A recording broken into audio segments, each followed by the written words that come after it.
கோவை மாவட்ட கால்பந்து சங்கம் சார்பில் கால்பந்து லீக் போட்டிகள் விறுவிறுப்பாக நடக்கிறது. இதன் பி டிவிஷன் கால்பந்து போட்டி அவினாசி ரோடு சிஐடி கல்லூரி மைதானத்தில் நடைபெற்றது. லீக் போட்டியில் கேவிஆர் நினைவு கால்பந்து கிளப் மற்றும் போத்தனூர் ஸ்போர்ட்ஸ் கிளப் அணிகள் மோதின.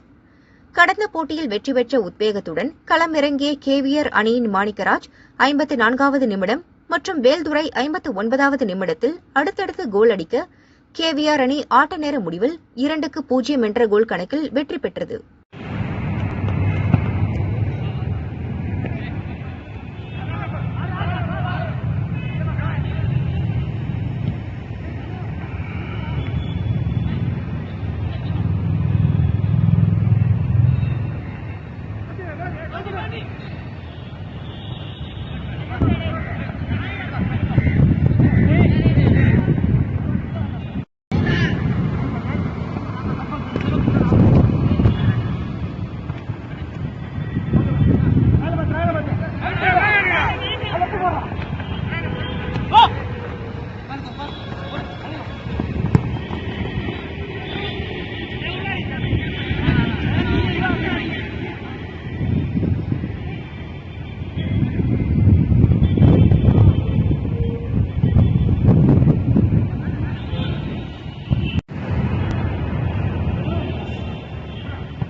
எடுத்துட்டு